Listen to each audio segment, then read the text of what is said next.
Welcome back to the Quiet on Set podcast. I'm Young Gruff, and as always, I'm joined by Lachlan Teely. On episode 210, whilst, yes, this is a movie news podcast, there was a ton of trailers that dropped this week, so we got to catch up on all of that, and most of it is Disney stuff because, you know, they want to rule the world. Who runs the world? Bob Iger, I guess. Then we got a review for A Different Man, and I got thoughts on Dune Prophecy, Arcane, The Penguin, as well as Look Back. And Lachlan's also catching up with the first season of Arcane as that final act, part 3, is hitting Netflix this Saturday. A double feature week. Man, we haven't done a double feature week in such a long time. So this week we are going to be talking about a massive blockbuster and also a sleeper hit. That sleeper hit being, as Ewan said, A Different Man. But also we're going to be talking about Ridley Scott's Gladiator II that's just hit cinemas. And I feel like this one isn't going to be as opinionated as something like Megalopolis, but I have seen a decent amount of love it or hate it comments about this movie. Yeah. So I'm very keen to get into this today. And you're calling out the fence sitting that people are doing. You either love it or hate it. We don't know anything in between. We are professionals. This is a professional podcast. Yes. Breaking Bad and Better Call Saul. Hello there. Which actually, did you this get is gonna me a be hat a as bit, well? Yes. So I've got Dune Cam. It's just a camera with my Dune steelbook. Welcome back, Lachlan. Hello. First up, this banter section, actually, you know, we always say like, oh, there's nothing to talk about. What are we doing banter? Let's just jump into quick news. This week, we got some stuff in store. There's rants incoming. There's shout outs. You took on a new project for us as a whole for the show that goes beyond just the podcast. We, as you may have been able to tell, we want to expand this, even though it's called Quiet on Set Podcast on YouTube and on a lot of channels you find it, that we do more reviews, more other type of stuff, more presence on social media that we kind of want to cultivate for basically for us to be a stop for people to get recommendations of what they should catch up on, all of that, but also just to work a bit more on our community. I think that's one part that has been a bit lacking. We love to put stuff out there and sometimes it reaches a wider audience, but we rarely get to have that like interaction with you guys. And Lachlan, you're now in charge of that to kind of cultivate that a bit more. Yeah. That our Discord. Yeah. So self-titled myself the community manager because I want to kind of be a good role. I kind of want to be the guy that I gets everything going. I did editor-in-chief, so you get to have like a fancy role as well, other than just like podcast host or whatever. So one of the things that we're going to be doing is kind of bringing back the community to the Discord, at least getting some chats in there, and I'm going to try to post in there at least once a day to kind of get a conversation rolling, and hopefully over time we get that Discord bigger and bigger and people start to communicate a lot more in it. So I am super keen, which is basically this point here in the podcast is me just shouting out, join the Discord. We're going to start chatting in there a whole lot more and make it a lot more active.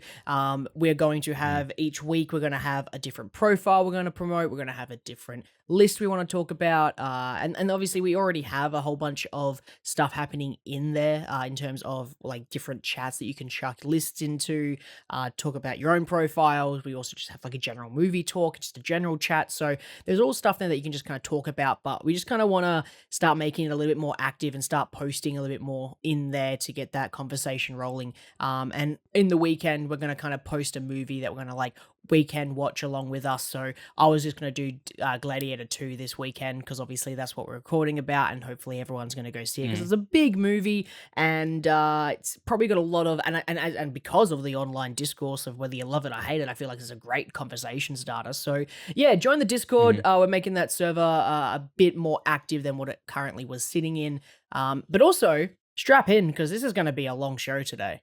Holy shit. These show notes. We got so much to talk about. So a very long list of show notes. 13 pages. It's a lot of pages. I have the page view turned off because I'm like, I don't even want to know. Yeah. But no, there's also a bit of me that I have to kind of maybe apologize a bit because I was in a bit of a rut last week because I've had to deal with switching internet providers at the start of the month. We currently record this on the 14th. And I still don't have internet in my apartment. I'm currently running a LAN cable to my neighbor downstairs to plug into their internet box. That's the situation I'm in. It's currently pretty cold here in Switzerland already. It's, I think, about like 2 or 3 degrees. That is annoying to keep heating for the whole, like, house, the way that it goes outside. I have little like cats that run outside. It's been just a week of me being stressed for something that should not be there. And for that reason, the episode that we recorded earlier in the month, or late last month, was pushed back the whole week. Then last Friday, you got an episode with The Wild Robot, and this one should be back on time, hopefully, as it usually is on Mondays. But just apologies for anyone who was looking forward to that episode. I blame my internet providers and a couple of them that had, like, basically were pointing fingers to put blame there. I'll just say fuck you. It's so annoying. It's been really a waste of my time. I think I've wasted already about 15 or maybe even 20 hours into trying to fix this, being on calls and all. And apparently I'm supposed to be getting a call during this recording today as well. Fantastic. We'll see how I'll deal with this. Run a tight podcast here. Like, seriously, guys, come on.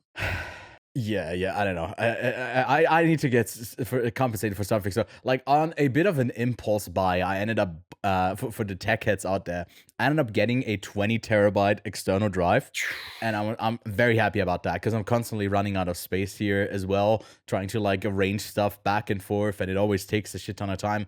And I like to, keep all of the episodes in some place if we ever were to, like, go back to those projects and use it for something. I like to not just delete them. So it takes up a large chunk of disk space. So now I'll have for the foreseeable future a bit more space. And yeah, I would love to show you that, like, huge thing that's coming tomorrow, but yeah, it's coming tomorrow. tomorrow. And then something that maybe is coming tomorrow at some point, or it might already be out by the time you're watching this, is the extensive Zurich and Ghent Film Festival recap that I did with Kevin. We talked about, like, almost about 90 films. I think it was like 85. And it took us about, like, a couple minutes each. So our recording ran with some tech issues for 8.5 hours. If you go all the way to the end there for the last, like, for the last couple of minutes of the podcast, Lachlan, you might even make an appearance. I won't say more than that. But I wasn't looking good in that. Was that? No, not. Well, he joined our recording. That's another thing. But there's another thing that you don't know about, that you were a part of. But I'll just Fantastic. leave it at that. I want to tease that. I can't Kevin wait. did something there, but. But we'll also clip all of the, like, about 50 of the reviews that we did in that to come out on our channel if you don't want to check out a likely 7-hour long video. So yeah, we'll have that all coming up, but I think that's enough of banter, Lachlan. I think we have more than enough news to get into, and we'll kick it off with the quick news section. Now, a quick change to the quick news here. I ended up grouping these together in 3 different categories. We have like general news, then we have new projects that were announced, and then all the casting news before we end up talking about some of the items in more detail, and then move on to the trailers. But let's kick it off with the first news item, and that is that the European Film Awards crown the first couple of winners in the Excellence Awards section, where The Substance Girl with the Needle, Emilia Perez, and Suleiman's Story, among others, ended up getting prizes. Curzone cinema chain gets acquired by pound stretcher owner Fortress. The US private equity group buys the company's 16 UK cinemas, distribution arm, and online streaming services. Key points here is that Curzon was an early mover in the streaming space, launching its own streaming service in 2010. It was happy to strike up a deal to put Netflix films on a screen at a time when most chains were wary of the disruption the US giant was causing to the traditional movie industry. Fortress said the deal would secure the jobs of 350 staff and help Curzon continue to offer film fans a range of independent and blockbuster movies both in cinema and at home. Seems like they got a good thing going there over in the UK. Then Villeneuve responds to Tarantino's comments that we never covered so far on the show because I thought it was kind of petty, and I don't know, something about this was just utterly uninteresting to me. But he responded to the comments made by Tarantino about not being interested to watch his Dune films. He said, I don't care, it's true. And basically added to that, he agrees with him that recycling an idea and only bringing back old ideas is something that he also doesn't like. But where he disagrees is that his Dune wasn't a remake. It's an adaptation of the book, and he sees it as an original. And I'd agree. I feel like that's the reason why we didn't end up covering this with Tarantino, because I thought they were kind of just like dumb comments. And honestly, like, I like Tarantino's films. I'm not really a fan of him as a person. So there you go. I'm a bit more on Villeneuve's side if you want to put them against each other. Disney's CEO succession process is now to officially include outside candidates. Tony Todd, the star in Candyman and the Final Destination films, dies at age 69. And as a huge fan of Final Destination, this really stings. Really sad to see him go. Stings? Is it a pun because of bees? That is not a pun. That is not a pun. Okay, just wanted to double check.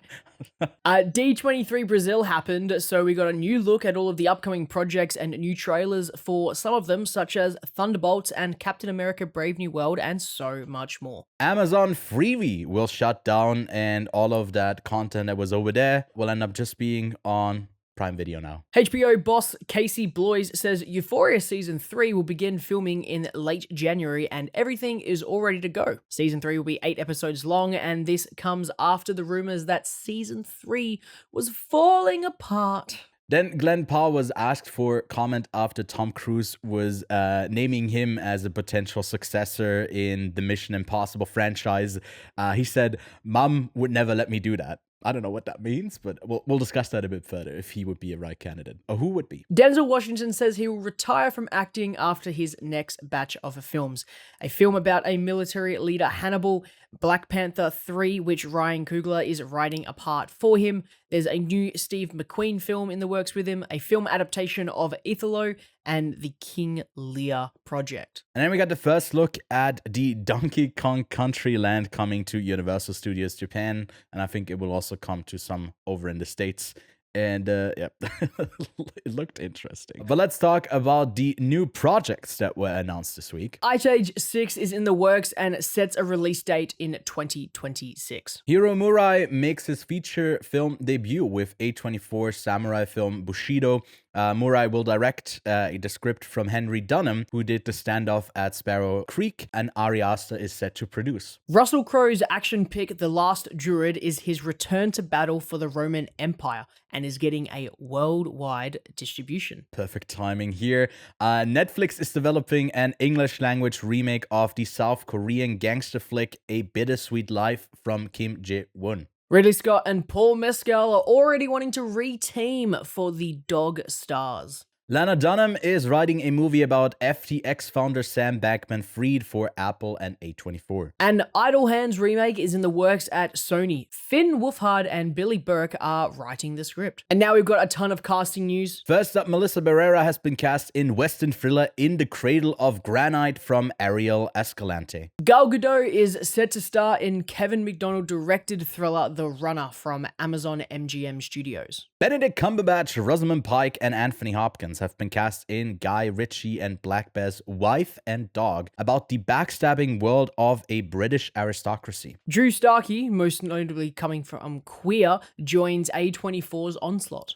Die, My Love gets a first look. Jennifer Lawrence, Robert Pattinson, and Lakeith Stanfield topline the new thriller by Lynn Ramsey. The thriller follows a mother who struggles to maintain her sanity as she battles with a psychosis. I'm very keen for the next Lynn Ramsey film. Taron Egerton joins Charlize Theron in Netflix's thriller Apex. Zendaya, Anne Hathaway, and Lupita Nyong'o join Christopher Nolan's next movie. I was going to start singing Shallow for this next part, but I'm not going to do it. Lady Gaga has been cast in Wednesday Season 2. And that's it for all the quick news this week. Did we get through it in under 10 minutes? Because we can't call it quick news if it's longer than 10 minutes. That's incredible if we did. Yeah, yes.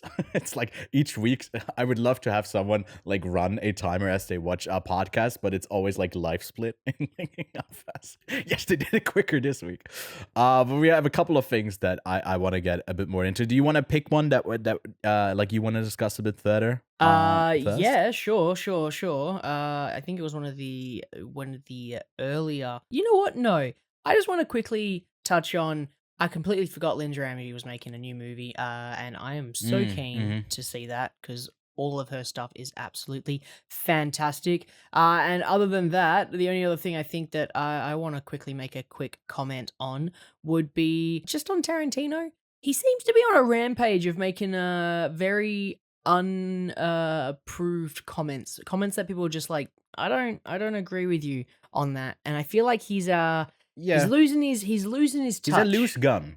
Yeah. Yeah, I mean, he's always been a bit of an odd guy, in the way that, someone who, I don't know, happily frames himself in a movie saying the N-word as a character that and then, like he's always been a bit of a weird guy. But he has the benefit of the doubt for making like great films that are super entertaining, being known for his writing, and then just having a very vast film knowledge, which will always get him the adoration of a lot of people who are into film, because he's seen as like this person who can reference back to like countless things because he's always remembering it. But as soon as he like ends up talking about something contemporary, I often feel like he's very out of touch and just a bit abrasive for no reason.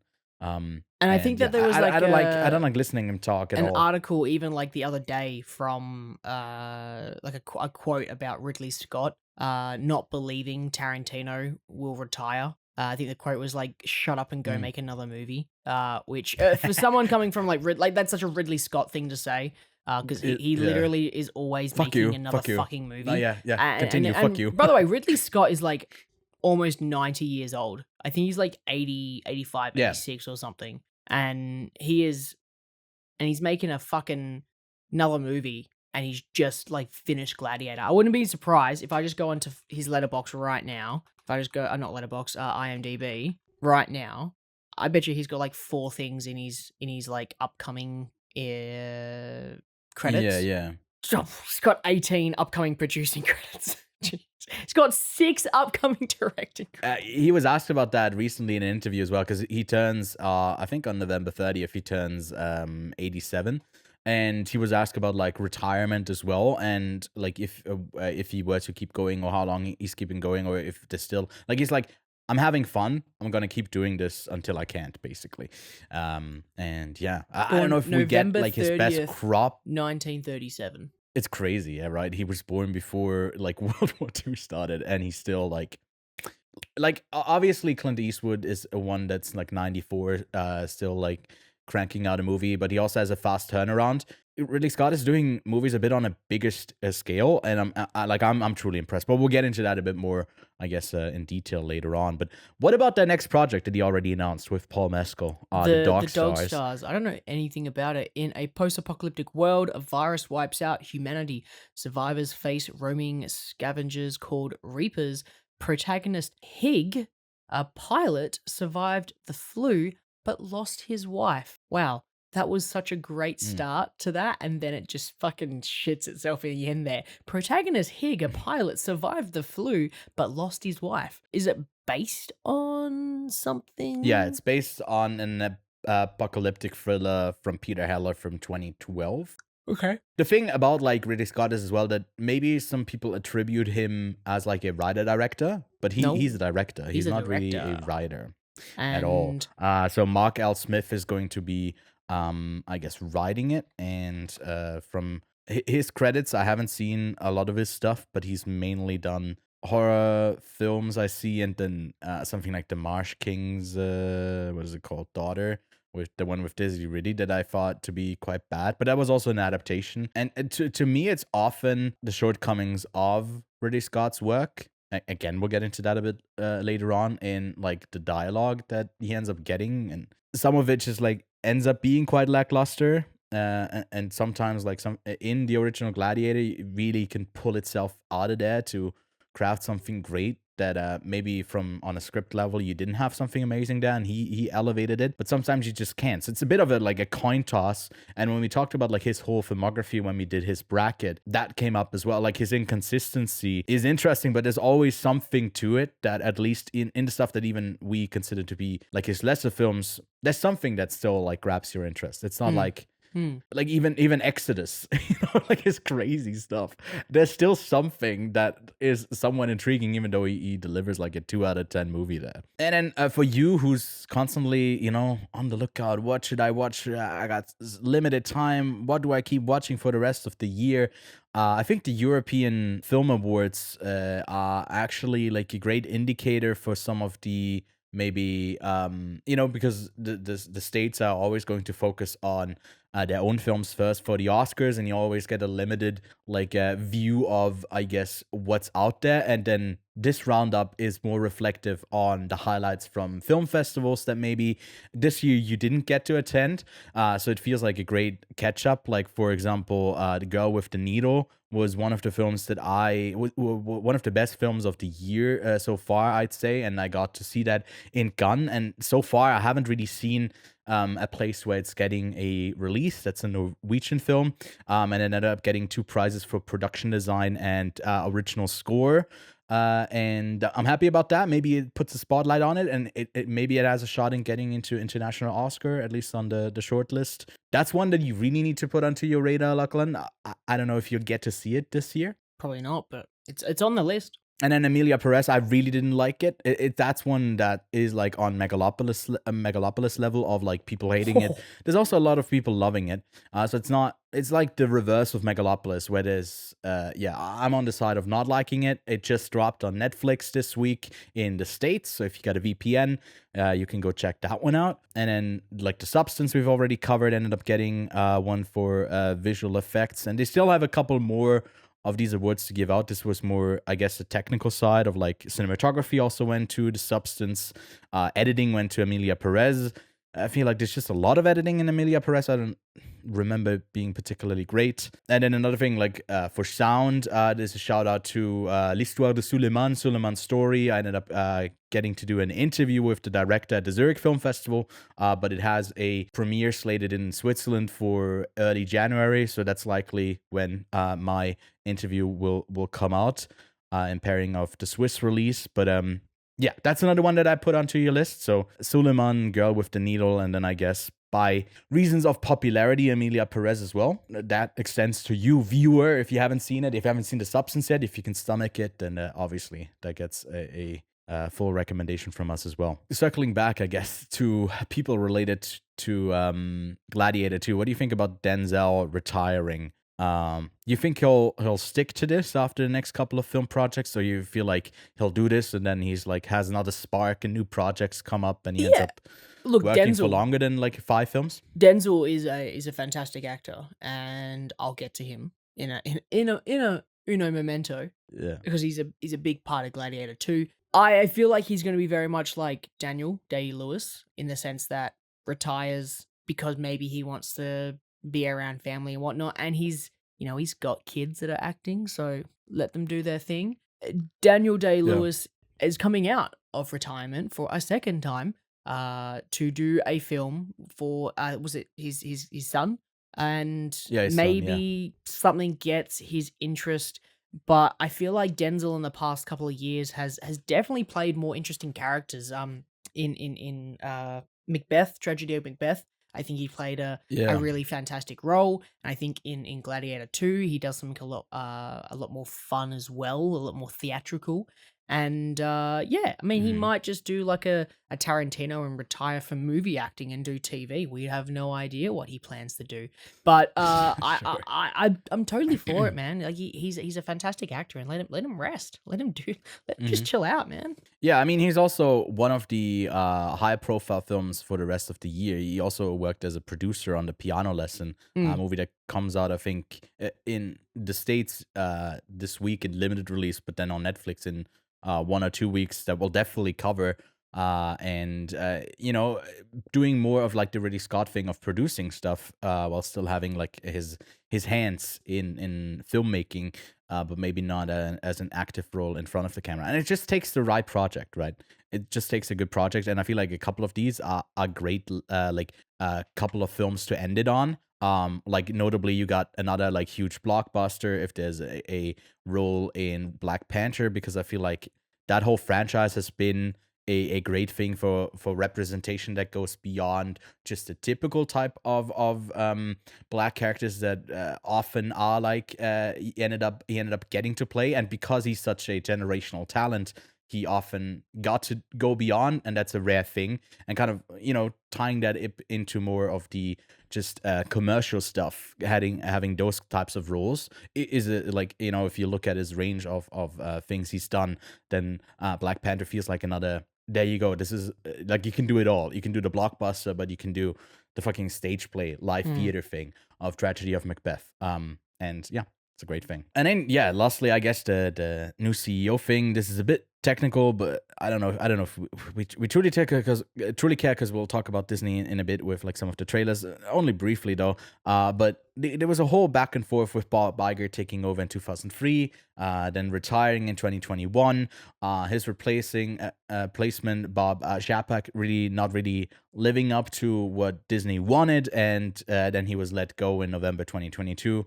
Iger returned, and now he has a contract that's set to run out in 2026. And I feel like he has had a decent hand still 2022 to kind of guide them maybe a bit more, but Disney has been a bit in free fall for a while now, and you just kind of wonder who is going to take over, because Iger clearly wants to retire, so they're looking for someone maybe from the outside as well. And one of the people, obviously all rumors at the moment, was like the EA CEO Andrew Wilson.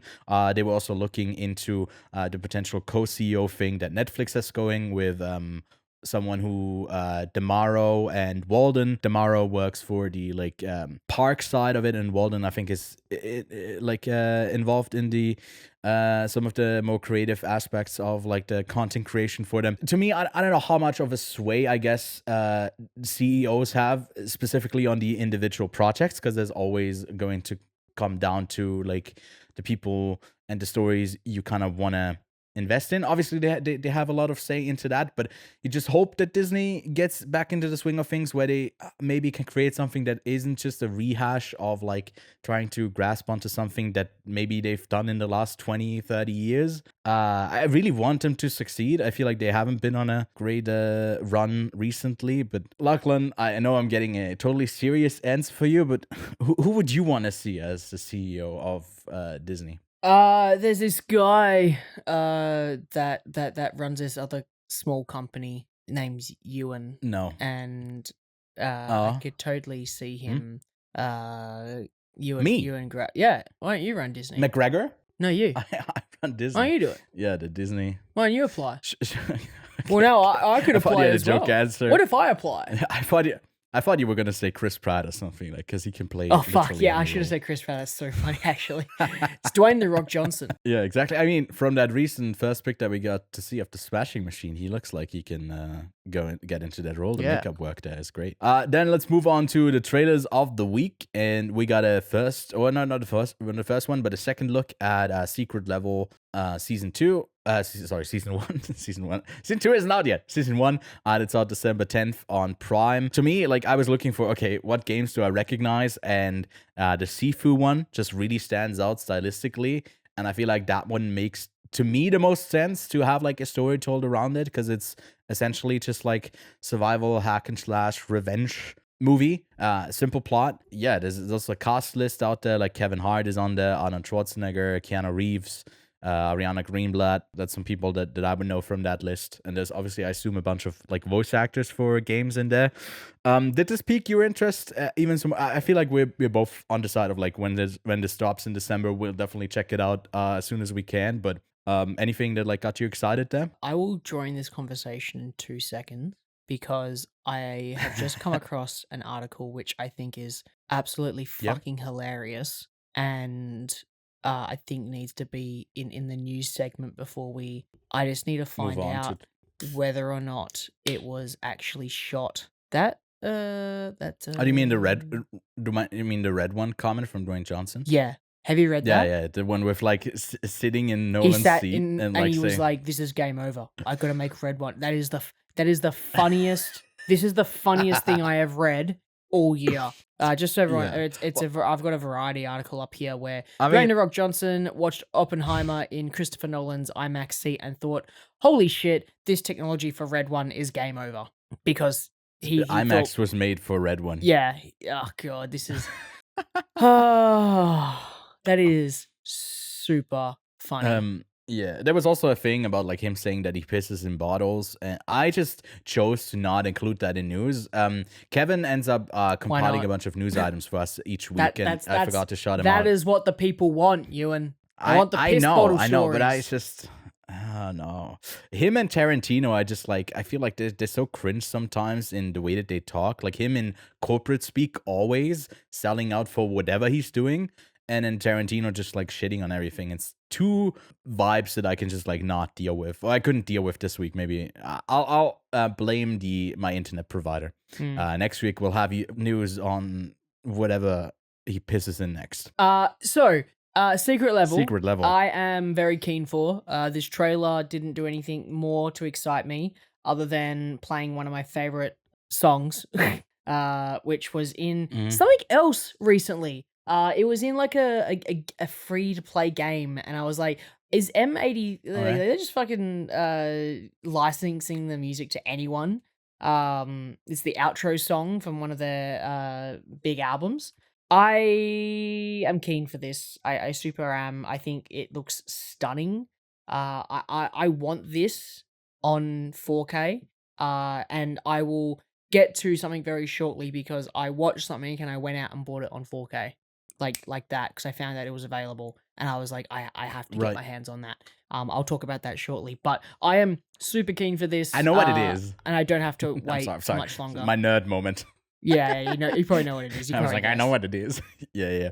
But yeah, then we got the another look at, I guess, What If Season 3. That's out December 22nd. I don't know if I saw Season 2, honestly. I kind of forget.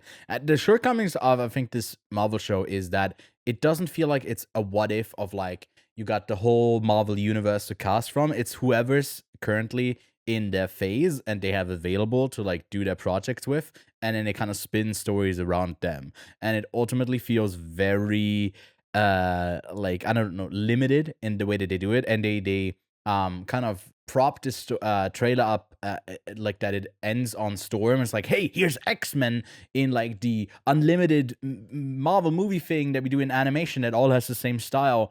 Here's Storm, a character, and we should be excited about that when the possibility should be endless. The other thing exciting about this, maybe to some, is that there's an Avenger Assemble thing, and then they got like a Mecha Power Rangers, obviously like a lot of Japanese inspired things of they all go together as like one big Titan or whatever. I don't know, 8 more episodes, then they're done. They're saying this is the final season. I don't think you've seen it. Have you watched season 1? Yeah. I forget. Yeah. I'm pretty sure I've seen season 2 as well. Right. I don't care so much for this one. Yeah. And I think it's Me because neither. it's just the perfect example of oversaturation from Marvel, because they're just like, throw everything at them. Just give them everything. Marvel Zombies, Marvel this, give them Storm, Holy Mjolnir. It's like there's a lot of stuff they And throw Zombies, at they're you. even spinning off Yeah.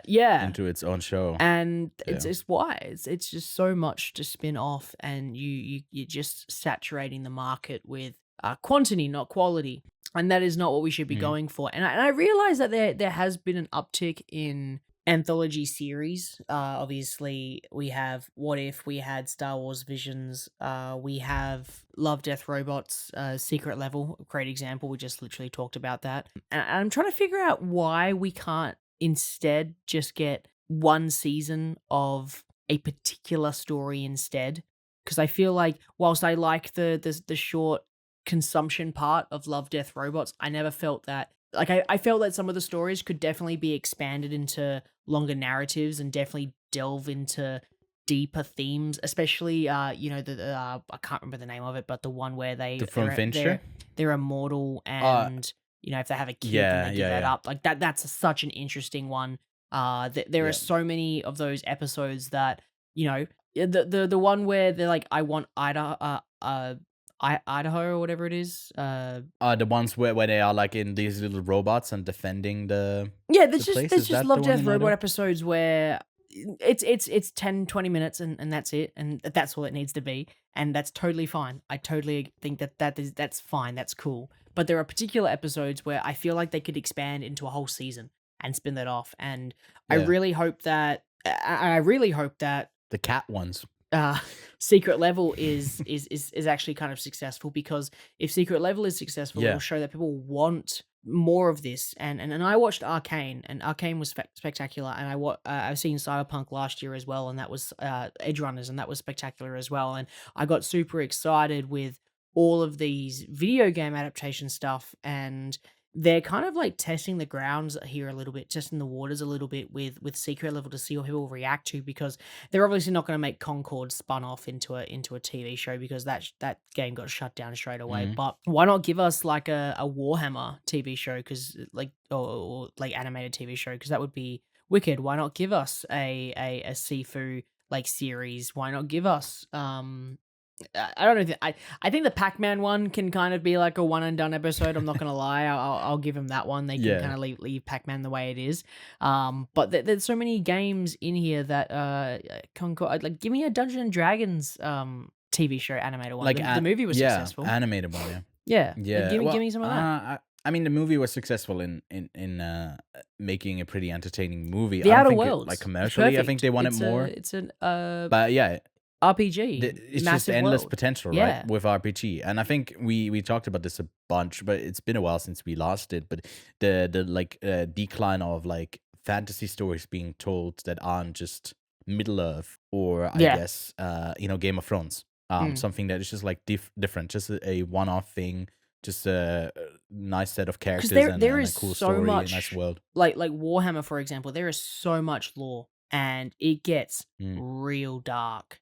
And I think people would absolutely froth to find out how dark some of the lore is for Warhammer, and how fucked up it gets in that universe. And then I also feel like people would totally be down to explore like a goofy, because the Outer Worlds was like a goofy RPG for Obsidian, and I can feel and with Fallout's success as a TV show, it's a perfect example to show the success of what the Outer Worlds would do. I don't think the Outer Worlds would be as successful as Fallout, I think, but they could possibly do it well if they get the right team on board. So yeah, I would totally be in for longer seasons of these like shows if they spin them off. But I feel like this is just like testing the waters and teasing people a little bit to get more of what they want, because video game cutscenes have been getting so... You know what? No, not even so. They have been some of the best animated content from like your massive like World of Warcraft like cutscene Even the League Warhammer of as well. Legends League of cinematics always Legends go like cinematics. so hard. They are Yeah. incredible. They are some of the best animated sequences in any medium, and making those into longer form content. Diablo is a great example as well. Putting those into longer form segments, giving us like episodes of it. Man, I think people would eat that up if it's the same quality. Because like with games, you expect that certain hit of just easy action to hit at Yeah. one point, and maybe people are looking at that a bit more critically when Yep. it is just like, okay, give me the setup for this. If it's just supposed to anchor itself in a dramatic thing, but if they already, this is the kind of thing where it's useful to base it off of something, because you got such a large pool of people interested in this by already liking a game.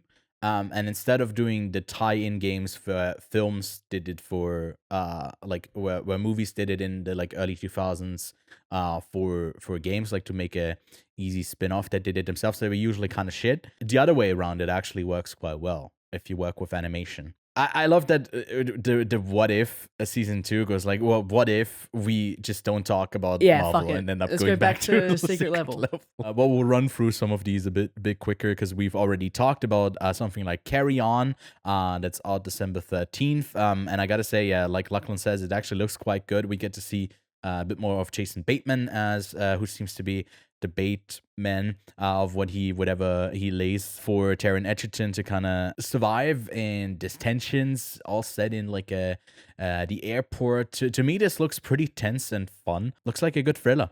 Simple one, simple premise. Hopefully good execution. Going to be checking this out. You as well. That's like why for those audio listens, he was like giving us all the signs that he's watching this as well. And then we got the second trailer for Y2K. It takes a bit of a different approach in the way that it does this editing for it, and kind of interjecting with like what does it say? Is it Clinton who keeps saying like Y2K or something like that in it? And they intercut it with like the basically something going wrong with tech in the way that the trailer is cut. This is out in the States on December 6th. I don't know if we'll get this before it hits on VOD. To me, this really, like, someone who I trust, Sakshevich, described it as like an SNL bit that just gets a feature treatment, and it has like the depth of an SNL bit. And yeah, I just, it didn't give me the vibe that like this is something that I'm going to enjoy, to be honest. I don't know. Are you more confident in that this will be entertaining? No, but we'll see. And then David Gordon Green is one that has kind of run thin on a lot of fans, especially horror fans' minds after his treatment of whatever he did to first Halloween and then The Exorcist. And he's now back with a comedy, a fun comedy, fun movie called Nutcrackers with Ben Stiller. It said it's going straight to Hulu on November 29th. Just played at TIFF to not, I think, a lot of buzz. I don't think a lot of people were like raving about this. And to me, it's like the family stuff when the comedy is based on children. I'll just holding my hands up. I know I hate children. You're gonna hate this. I don't know. Yeah, I don't think I like this one, but what about you? Are you going to watch it? Because like for you, it's like a skip or watch. For me, it's a watch for sure. But are you going to watch this? At first, I was like, okay, maybe Ben Stiller is a lot more involved in this than I saw it was David Gordon Green. I was like, I might skip this. But I'll wait to see what the reviews say. And if it's divisive, I'll watch it. If it's pretty much just like I love it or hate it, and everyone's just like I love it, or if everyone's like I hate it, then I just probably won't watch it because I'm probably gonna hate it. So what he's saying, in other words, is like if I tell him to watch it, he'll see it. Otherwise, he won't. If you make it the main topic for the podcast, I will watch it. Not going to the main topic. But my God, I'm probably gonna hate myself for it. And then we got The Return. Ralph Fiennes is Odysseus. This one is out December 6th, and I feel like this just kind of was sprung on us. Here's the trailer. I know this was in the works for a while, but here you go. And there's a whole long log line. I can flash that on the screen here real quick. But it also stars Juliette Binoche. It is like epic tale of I guess Odysseus. Are you interested in this? It looks like an epic story. Yeah. It didn't really grab my interest. I'm interested because I know of you fuck with history that way. The story. And Ralph Fiennes is like incredible. The trailer didn't do much for me, I'll be honest. I thought the trailer was a little bit shite, and I think it looks a little bit flat and boring, but I'm willing to be proven wrong if it's just like an acting powerhouse. So, yeah, we'll see. Sure, yeah. And I don't have much to add to that, but if it is available to us, we might end up catching this one, but seems also to be it comes out in less than a month. Exactly. So like to me this was like there's no promotion for it. It's just like they're going to just release it in the midst of a very busy December, and like I think this week is kind of slow, but then this week as you're watching this is actually where like everything's gearing up with Glickit, as they call it, with Gladiator and Wicked coming out. Such a forced thing with trying to make that Barbenheimer thing. I've seen a lot of like people trying to make that connection again. It's like, just stop, go see a film and shut the fuck up unless you talk about the film. Don't talk. You're not a marketer. Anyways, the late addition to we already had so many trailers to talk about, but then I saw this Diameter. We got Rami Malek in a revenge movie that's out April 11th, and I just thought that this kind of looks fun, where he's basically just like Diameter in the way that he doesn't have anything to do with killing people. Then his wife is killed, and he goes on like a revenge trail to avenge her, I guess, and kill everyone in his past. And it's got a very fun cast as well with Rachel Rachel Brosnahan. We also got like John Bernthal in this, Michael Stuhlbarg. Who else is in this? It's Lawrence Fishburne. We like revenge thrillers that are done well. You know, obviously you point to John Wick, who does it on the bigger, I guess, action scale. This one also seems to be wanting to do a bit of more drama parts with Rami Malek in here. I feel like that's the case, but did it get you interested? Well, I was introduced to Rami Malek through Mr. Robot. So him going back to being like, quote unquote, hacker, who's introverted. I'm like, all right, he's back to his roots. I'm kind of keen for this. Not gonna lie, I think the trailer caught my interest a little bit. I would happily watch this if it's 90 minutes. If it's 100 and let's Want to check right now? Do you want to do a live check? 100. I don't if know it's if they more have than a final time 100 yet. and it's more than 115 minutes, then No time listed for it yet. yeah, I'm not gonna watch it. If it's anything, I mean, longer it's than April. They're still 115, editing. no chance. I know you will be watching this next one. The final reckoning for Mission Impossible is inbound for May 23rd. Yes. And with that release date, I feel like a gun premiere is all but imminent. You know, no more they part, had part a one, Top part Gun two. Maverick. Just the final reckoning. Yeah, I mean, they got rid of part one a while ago, like not the movie itself, but when they premiered it, I think on streaming, they got rid of it, just marketing wise. Here, I feel like they're very much going to emphasize on like this is Tom Cruise's last ride as his character, right? And I mean, he was there, right, with Glenn Powell, also naming him kind of a potential successor here for Top Gun Maverick in 2020 something, 2022. Sure. Forget when did Top Gun Maverick come out? I don't know. One of those years. I don't know. It's When just did they all blend cinema together. get saved? Right? Like When did? No, it was the year that I went alone. It was the year before you came with me, so it must have been 2022 when they did this. But I feel like this is likely going to head to Cannes as like one of the opening films, I assume, maybe something like that, or the closing film. This trailer looked. Look, I personally say like I really like the one with these names. Also, like which one's which is sometimes a bit confusing to me. But you love Mission Impossible 2. You love Mission Impossible 2. I don't really like Mission Impossible 2. What I do like is Fallout. I think Fallout is really no. I think 3 is actually really good, but the one where we also have the fight between him and Henry Cavill, I think is amazing in Fallout. And I've gone back last year to watch all of them because I never have like in sequence, and some of them like Ghost Protocol and like they kind of blend together in the way that it seems like Rogue Nation, he always goes rogue. This last one also worked decently enough for me. I think it was a pretty fun film, and if they end this on a big bang, this trailer looked incredible, Lachlan. It was like, it got me hyped. I wanted to stand up as I watched this trailer. I was like, damn, okay, you can manipulate me in that way, Mr. I watch 500 movies a year, and I'm like, I get up out of my seat for an action film. Okay, you've done something right here. I'm so interested in this. What about you? Yeah, I thought the trailer was okay. I'm keen. I can't. I didn't like. Come on, man. We're both glazing. I know. It cut like every 2 seconds, and that really pissed me off. Yeah. And I was like, can we just slow down so I can hold on to this, because this is gonna be the last one. I don't want to see every scene. It was like I saw almost every scene of the movie, and I was like, I'm good. Stop it. But yeah, I'm keen. I'm gonna watch it. I'm gonna say right now, Tom Cruise is gonna die. I've already seen the comparisons between this and No Time to Die, and I can already like it is going to happen. He is going to sacrifice himself to save the whole world. He's going to do it, and then an alien ship will lift him, and it was all a simulation. That's all it was. So yeah, that's my hypothesized idea of what the final reckoning, which is also, I'm not gonna lie, a pretty fucking shit name. You think so? I mean, they want to get that like final in there, but Reckoning is Ghost Protocol is a way cooler name. I was suggesting the Rogue Protocol. It's a mix up between like Rogue Nation and Ghost Protocol. Wow.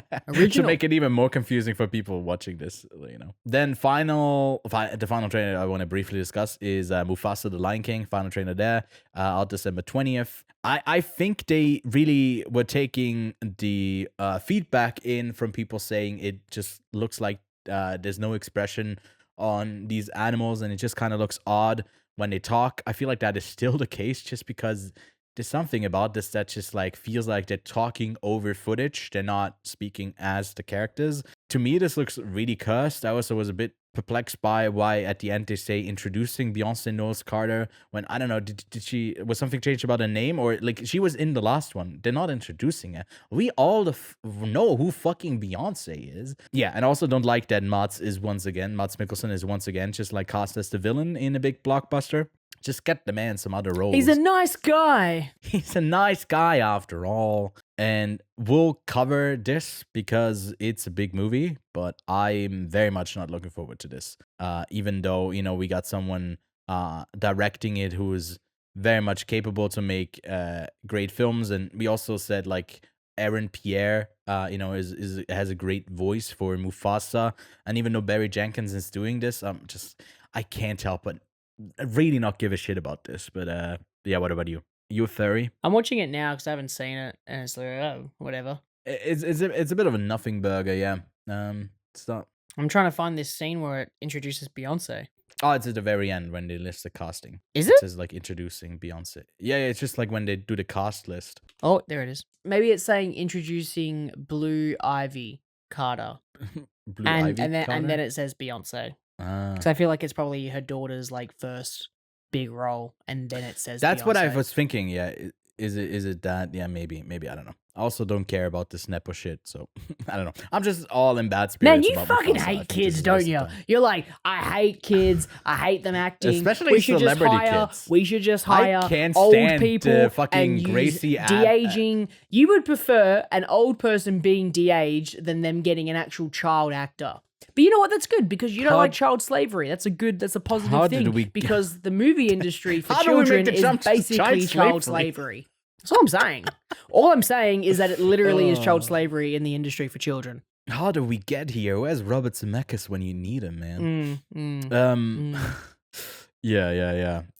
Well, yeah, no, I got nothing to add. Well, again, we'll cover this. We'll also maybe even look back at the 2019 revamp of the 1994 animated film as we get closer to this. So I can kind of hold on to something that I really like with that like original animated film. And I've never seen like the sequels that went straight to Disney DVD stuff. So I might even check those out. There's a couple more trailers that we're not going to discuss. The two ones that we briefly mentioned in quick news for Marvel with Captain America and Thunderbolts.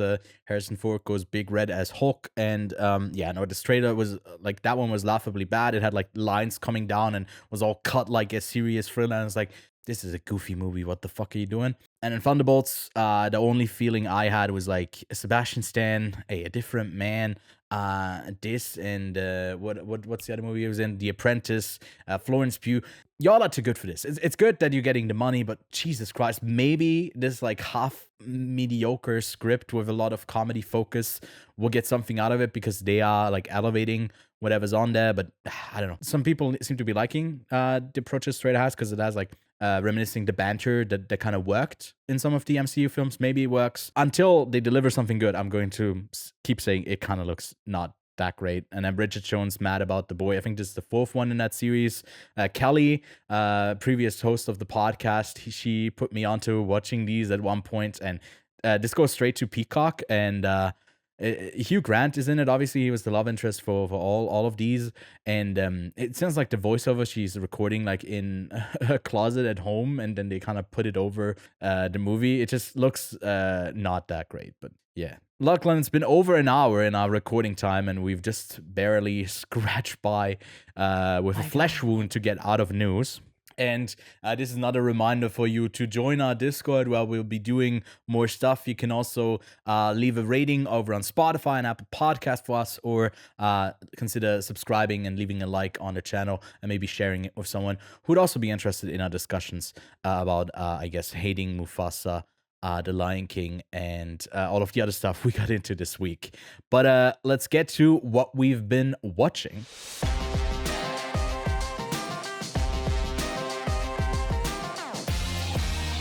Lachlan, let's talk about A Different Man from Aaron Schimberg. This one premiered at the Sundance Film Festival this year, and then we kind of had to wait for it to play at other festivals until it finally is now out on streaming, so everyone can go check it out. A lot of people were saying that, Sebastian Stan in The Apprentice playing Trump, this is the exciting thing that he's doing this year. They haven't seen A Different Man yet, because he's a whole different man in A Different Man. We also got Renata Reinsve and Adam Pearson in it, and it tells the story of aspiring actor Edward, who undergoes a radical medical procedure to drastically transform his appearance, but his new dream face quickly turns into a nightmare as he loses out on the role he was born to play and becomes obsessed with reclaiming what he has lost. I think this is a movie that definitely benefits as soon as you end it on saying, I gotta see this again to kind of see all of the crumbs that were laid out to you.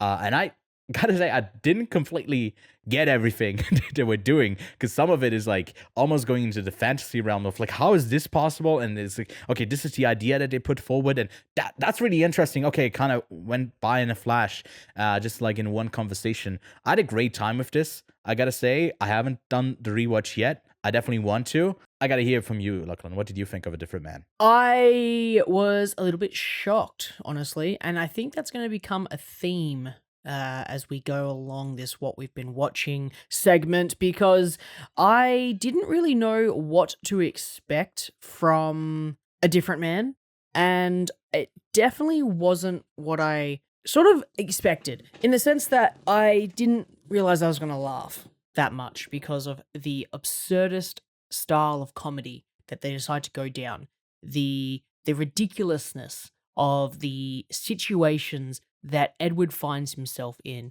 is hilarious. And for me, that is probably one of the best parts of this is the fact that I did not expect it to be an absurdist comedy. I did not expect it to be something that pokes fun of something so serious. And that to me was super exciting. I think Sebastian Stan absolutely nails this role. And I think that, unfortunately, because there's still a lot of big movies with big names, I don't think he's going to make it into the Oscar race, but I think that this is probably one of his most complex and exciting roles he has taken on, post MCU.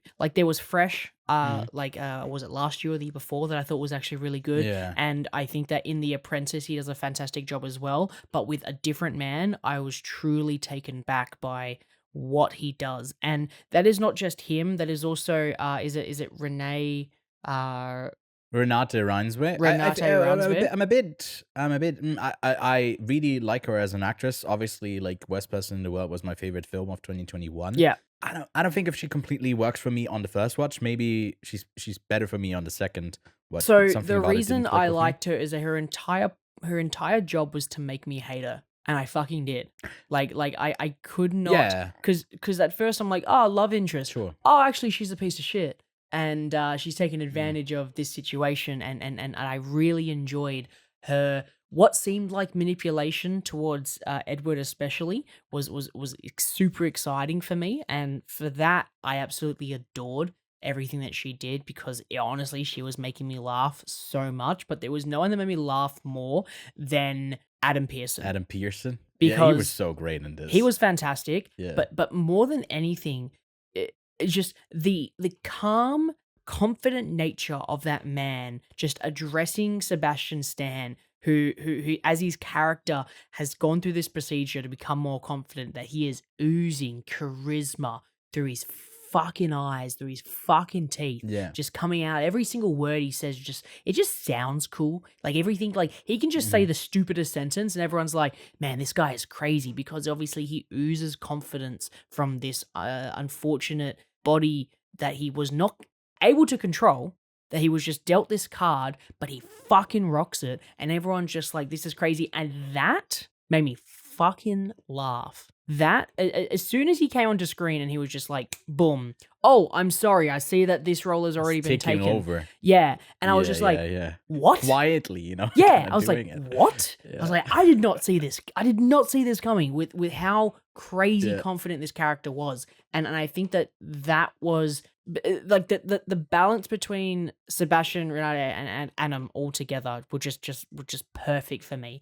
And I kind of felt that was going to be the case because I did see all of the press tour stuff before I saw the film, and they were really talkative between themselves in a lot of these interviews, and I felt that sort of relationship, that bonding that they've obviously gone through. And I feel like Sebastian Stan would have really talked to Adam to be like, hey man, this is something that you live with. Tell me. And I feel like they would have probably gotten really close because Adam, as an actor, he is the case study for Sebastian Stan on what the background and what his life would have been like. Because Adam, everything that Sebastian Stan's character went through at the start of the movie, in terms of how people perceive him, how people judge him, how people look at him, treat him, etc., is something that Adam would have gone through. Like 100%. Yeah. I and still is. see it. It's just and his still is for experience, sure. Yeah. And that to me, like there was all these crazy layers of just what is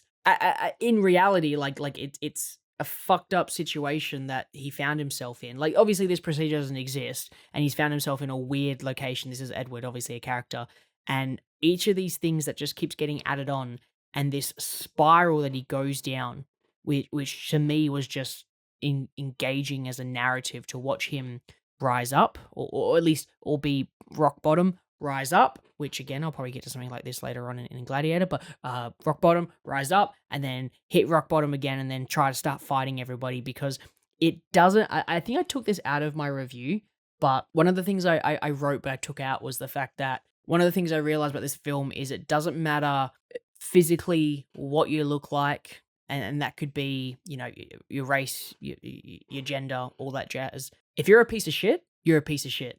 And Edward is a bit of a piece of shit throughout this entire movie. And you're trying to make a likable character out of this piece of shit, and you're like, you want to feel bad for him. You want to make sure that he gets the life that he wants. But for whatever reason, and obviously because it's set from the perspective of him, you feel like Oswald, is a malicious character. You find him as the quote unquote antagonist, but you don't see, like, even though his actions seem genuine, you because the perspective that it's taken from Edward, you kind of feel like, is there a different motive here? Is there an alternative motive towards it? And then by the end, it's just like, no, he's just a good guy. Like, he's just a nice guy, and he's just cool. And it's just taken Edward all this time to realize that it doesn't matter what physically you appear. It's how you treat others and react to others and play the cards that you are dealt in the best way you possibly can. So for me, all of that, and honestly, I think a shout out has to go to the cinematography, because I think it takes some really cool camera movement choices of at least for presenting the comedy, with the way it whip pans around and how it zooms in and out of particular characters' reactions or scenes. I think that comedy is fantastic as well. But I was just absorbed into Sebastian Stan's performance, and I think it was chef kiss, top tier. Well, I also really like the way that they do the transition between the two.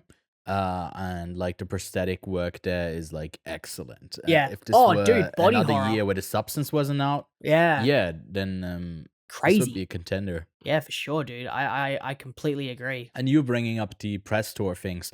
For me, I tried to kind of stay clear of trailers. I didn't really watch much of this, and I went into it Same. thinking, okay, is this going to be because everyone was ended up talking about Sebastian Stan being really great in this and not as much Adam Pearson, and I thought, okay, are we at an early point doing the very Hollywood thing of having this character and then he switch it with someone who's seen as in beauty standards as someone more attractive, and he takes over as the lead, and the movie is kind of about that at the core, that no, we're not going to do that. We're going to tell a story of a character regardless of what they look like.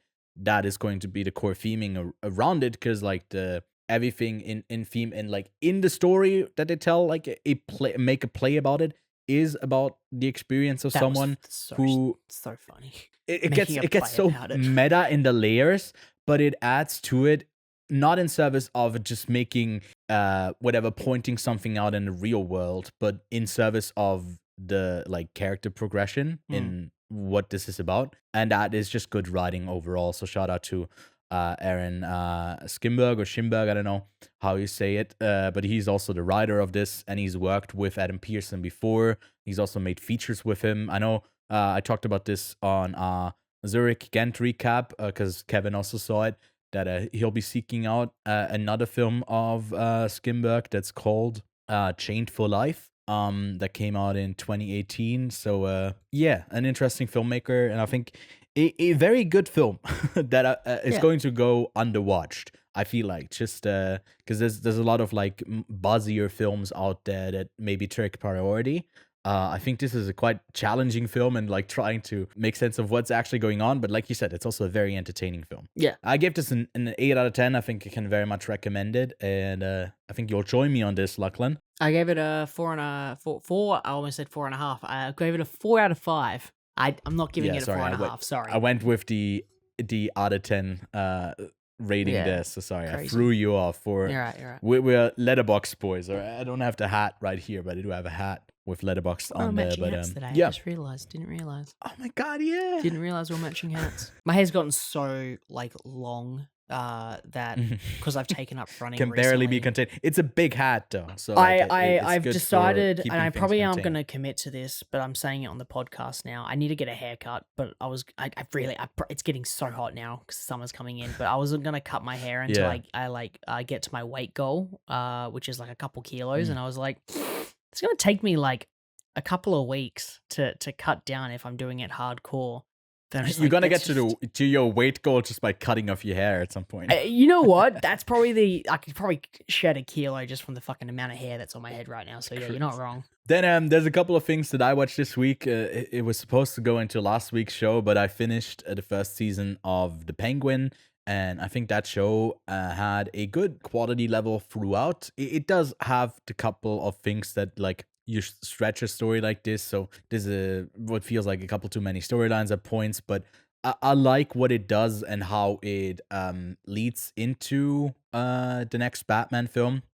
We might at some point, I guess, if some of you catch someone from the cast ends up like from our cast from Kite on Set ends up catching up on this, we might do like a season 1 review. Oh, maybe we'll save it until like the Batman 2 going to comes start out. it because I've heard good things. I'm gonna start it. I promise. Because it has some big ending There's things, just so much I gotta pretty catch up. big stuff.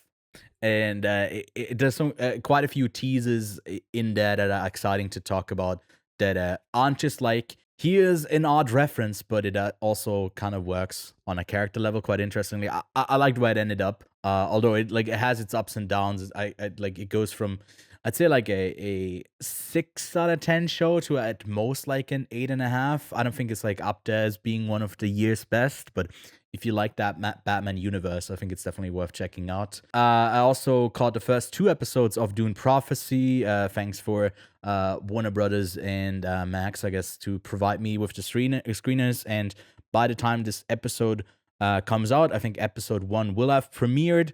And I think this is an interesting setup here that takes place so many years before the Dune films that we are now familiar with, and it tells the story of the Bene Gesserit that are like moving the needle and things in place to kind of control, I guess, the rulers that they have set out to do. And then it becomes very much like a political thriller-esque movie that is about who's doing what. There's a murder that takes place, who did it and for what reason, and a lot of that like fantasy writing that is also quite horny. Like as soon as I saw someone boinking, I was like, this is a series, we gotta fill some time, so there's gotta be a sex scene or 2 in there, and like just a couple of the expected notes that the series kind of hits. For that, I wasn't like too hyped about it, but overall I think the quality is going to be there. It's going to be interesting, and I might keep up with it like week to week, but I'll probably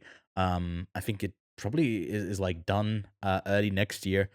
We might do like a series review then, but so far I'd give it like a 7 out of 10 for these first 2 episodes. And then I also caught Look Back. This is a 57 long anime movie. We're gonna have a separate review out for a new cast member that's joining us, Connor Brandenburg. He has a bit more knowledge in the anime. We'll link that below if you want to check out that review. But I really liked it. I was quite surprised. It's from the writer that also did Chainsaw Man. That was like really big in the last couple of years with that anime adaptation. It tells the story of anime artist who's like in middle school. She's like in 6th grade and is drawing these panels, and then another person who is like homeschooled starts drawing for that paper as well, and it's kind of this rivalry that gets born out of it, but it's not like they fuel each other and there's a feud between them, but it's like the quiet thing that you have as someone creating when you feel like lesser because you see someone do something that you feel like is better, so you end up stop creating, and what that takes from you. It's also a melodrama, and it is currently number 51 on Letterboxd. Overall, it has crazy high ratings. I feel like that's just anime lovers just bumping it up. I wouldn't put it that high in the top 250 and almost like the top 50 of all time, but it's a very good movie. And I already told you, Lachlan, this has to go into your catch-up list for animation this year. It's easily accessible over on Prime as well.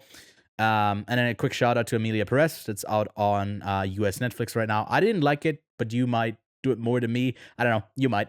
We might have a separate review for that coming soon. And then, Lachlan, you caught up with season 1 of Arcane, and I've seen the first 2 parts. By the time this episode goes out, I got to see it a bit early, to get that flex in there. I do get those screeners sometimes, but by the time this comes out, part 2, episode 4, 5, and 6 will be out, and we are heading into the finale of the whole show. This coming Saturday. I'm very excited. I obviously don't want to spoil you, so I can just say season 2 is great. I don't think it's as great as season 1 because holy shit, there's some big stuff that happens in season 1 that's amazing. But it's very good still. What are you thinking of this whole Arcane ordeal? Are you going to stop playing League of Legends because of it? Is the propaganda not. working That on is you? absolutely not going to happen. Nothing is I do going to not get have me the to play fucking that time ever. to put any time into League of Legends. That is not going to happen. But what I will say is I was genuinely surprised and taken back by how engaged I was with the narrative. I said earlier I watched it, and I previously have watched Cyberpunk Edgerunners, and I kind of want to align it to the same excitement that I got when watching that, being like, this is super engaging as a narrative, like so well written with the stories and characters and how the narrative moves along. And the other thing that I wanted to point out with how gorgeous it is as a show as well. Cyberpunk Edgerunners, I wish I could get that thing on 4K DVD because I think it is stunning. And I'm able to get Arcane on 4K DVD. Oh, that's sick. And nice. It's I one am of the so rare ones that keen- Netflix released, Yeah. right? Super keen to check this out without any compression shit that Netflix throws on it, because I think it's going to look spectacular. And I noticed that it's also in Dolby Vision, so it's going to look so damn good with all those colors. I'm very keen to check this out uncompressed. I loved it. I really did. I got super excited, and I know now season 2 is out. Part 1 is out. I think part 2, I think it's coming in. Is it 2 or Saturday. 3 phases? Yeah. I'm super It's 3 keen. phases, 9 episodes. 3 phases. total. All right, cool. Super keen to continue watching it. I might put it on the back burner for now because there is other stuff Yeah. I need to watch for 2024. I was just trying to. I just decided to throw it on while I was doing something, and then I stopped doing that thing and I just watched it. And then every morning I have woken up and I have put on an episode whilst I'm like making breakfast and having a coffee and whatnot, Yeah. and I'm watching it that way. So yeah. I watched Arcane season 1 this week, and then I also watched 2 other movies other than Gladiator and A Different Man this week, because I actually started both of these. I started one the other night, and I put it down because I realized I wasn't in the right mindset to actually watch it, and not because I was like pissed off or anything. It was just that the type of comedy that it was, I was kind of surprised, which was Hundreds of Beavers. Hundreds of Beavers is fucking Yeah. hilarious, but I didn't realize it was going to be Right. Looney Tunes-esque style, silent comedy type of a movie. And I Yeah. just was not, because I've kept all the information I can away from it, and I went in blind, not knowing what it was other than it was meant to be really funny, and I am laughing my ass off, but I just didn't have the patience to kind of follow the story along visually. I kept kind of distracting myself because I had it on the second screen whilst I was doing some like podcast organizational stuff in the background, writing out a review for a different man, and I kept like stopping like watching it to write the review because I was engaging myself with what was happening. But if I looked away for 2 seconds, I missed out on one of the gags. So I stopped It's watching very it. dense I'm going with to the comedy. get back to it. I'm about halfway through, so I've only got like another like 40 odd minutes or so before the movie is actually finished. And then after watching Gladiator, I was like, I really just want to watch another silly like blockbuster. And I decided to go and watch The Ministry of Ungentlemanly Warfare. So I started watching that on Prime, and I will be honest with you, it is stupid, but I am already having so much fun with it. And honestly, as much as I don't know if I like or hate Guy Ritchie, but this is the first of his most recent movies that I've actually watched. I have not seen The Covenant. I have not seen Wrath of Man. I have not seen Operation Fortune. This is the first one I'm watching, and if the rest are like this, I don't think Covenant's like this, but if Operation Fortune is like this, and maybe Wrath of Man is similar to it, I'm happy to watch those because I'm actually having a lot of fun with how ridiculous Henry Cavill is, with how fucking wild Alan Richardson is, because I've only watched like the first like 30 minutes of this movie. So I am keen to finish that. I am keen to finish 100 of Beavers.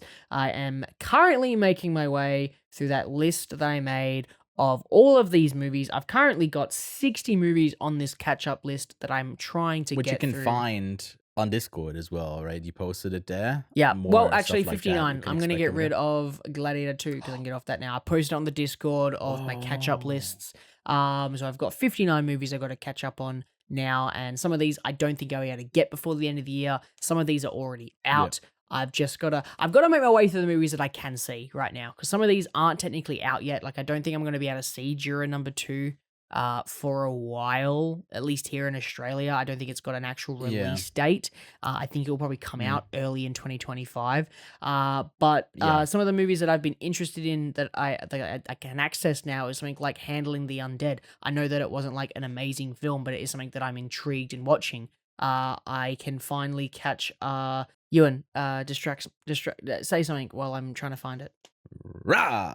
That is not what I was saying. There it is, Argyle. That's the stupid movie that I didn't want to watch, but I put it on the list because I heard it's so bad that I feel like I should watch it. And honestly, it's only 139 minutes. Oh my god, it's so long. Yeah, so there's so much I'm trying to watch. But this episode's already 127 minutes long, so I should shut the fuck up and we should talk about Gladiator 2. One of the rare sequels that Ridley Scott has done is the follow-up to 2000's Gladiator with Gladiator II. No, it's Gladiator 2. I can read Roman numerals. That's a silly joke.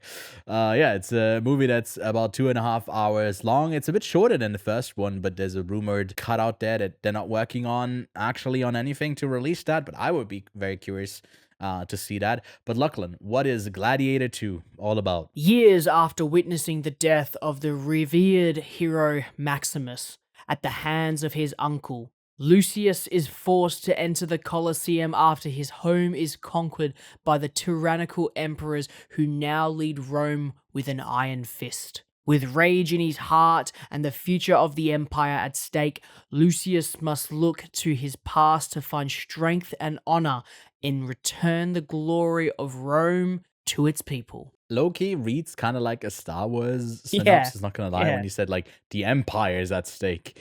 But so far, with the international release this has had so far, because in the States they are pairing it up with Wicked, because I feel like they're giving people some breathing room for the election. I don't know why exactly, but I think that's the reason. It's been received, I think, kind of okay-ish so far. It's a bit all over the place, with like people actually really disliking it, then people really liking it. It averages out over on Letterboxd as a 3.5 on IMDb, a 7 on Metacritic. Based on the critic reviews, it's at a 67 on 34 reviews, and on Rotten Tomatoes, it's a 77 on 117 reviews. it is a blockbuster. Even though that first one, maybe Gladiator, you don't point to, the best picture winner, it's also like a blockbuster movie. Well, its sequel definitely is, with a budget of $300 million. And I think it is well spent in the sharks, the angry monkeys, and the fantastic production design by Arthur Max. It's rolling out a bit more widely into wide release onto IMAX screens, which I would probably say is worth the experience for the big action spectacle that it is. A bit more than the last one. This is action over drama and actual story. But Lachlan, let's kick it off here. We're gonna do a full-on spoiler review for the film. What did you make of Gladiator 2? Ewan, I have so many thoughts because I saw this at a quote-unquote advanced screening. It was just the day before it actually technically launched. And there wasn't that many people in the audience, and it made me happy because it just allowed me to kind of concentrate. I try to stay away from the reviews, but because of this podcast and the fact that I've been doing a lot of the social stuff, I had to watch you and Kev's review that went up a little bit earlier, and I listened to your thoughts, and I felt like I was going to hate the movie. I honestly thought I was going to go in and I was going to hate the movie, and I'll be honest, it's in my top 10 movies of the year. Oh, wow. Okay. I wasn't expecting. You said that like you fence sitters are both like at a 7 out of 10 for this, or like 6.5 in my case. And it's like, what's that all about? I got a clear opinion. And you usually, I think, don't. I was expecting maybe you go lower and say this is like really bad. I wasn't expecting you actually like really loving it. So you got to tell me, is it the action? Is that what really worked for you, or what about it? Why don't you like this movie? Well, not why don't you don't like it? Because obviously you're more on the positive side. I do like it. What do you think sucks? Story. I think the writing is all over the place, and I really didn't like the editing. I think the editing is the biggest thing that What's with the editing thing? Because I had no problems with the editing. I feel like it's a bit all over the place, and I don't like the way that it jumps from scene to scene. Something about it always feels like there's something missing. Like an establishing shot? I just had that feeling. No, not an establishing shot, but like the scenes in between, it feels like jumping time is like arbitrary. Like maybe it's also the juxtaposition of this one scene where they talk about like it's the first day of the games, right? Yep. And then there's a sentence about like, oh, tomorrow is the third day of the games. Like, what about the second day? What is happening? Yeah. Tomorrow is the final day. And then it just keeps going. It takes a long time. It just doesn't end. Yeah. It's like, okay, but we are like on the 5th day now. But didn't they say the 3rd is the final day? Okay. And it's like, what is happening? So it's just something about continuity. Okay, like, sure. That's an editing issue. So for me, I didn't really hate any of the editing things. I can totally see what you're saying, but I don't think I ever got away from what was happening. I do agree with your like time is sort of relatively scaled between different days, and I do agree with you. I also kind of said, what about the second day? But obviously they then flood the Colosseum with water and sharks, and I was There's like, sharks, and I'm like, well, sorry, someone was saying something. There's sharks in the Colosseum I see why it took them so long. I see why they had to wait a whole day. So for me, I totally get what you're saying there. For me, the only editing things I had problems with were there were particular moments where they should have held for a little bit longer. And there were other moments where I was like, why are you still holding on to this shot? My favorite example of that is towards the end, at the end of the Pedro Pascal and this is not a spoiler. Are we doing spoilers? Yeah, fuck it, we're doing spoilers. We're doing spoilers. We're doing at the end of the Pedro Pascal and Paul Mescal fight. I'm just gonna refer to them by their actors' names because fuck saying like Lucius and Atreides and Maximus and all this shit, right? But between Pedro and Paul, at the end of that fight, there is a particular shot that stays on Denzel Washington's character for far too long. It's him looking into the crowd, and it's just taking far too long. And there are other moments in this movie that are more emotionally weighted, but they cut away from it way too quickly. And the problem I have with this film, the reason it's not a 4.5-star movie, is because there's no low moments. There's no slow moments. There's no moments where Maximus is like talking to his troops in the cages, right? Lucius never gets that moment.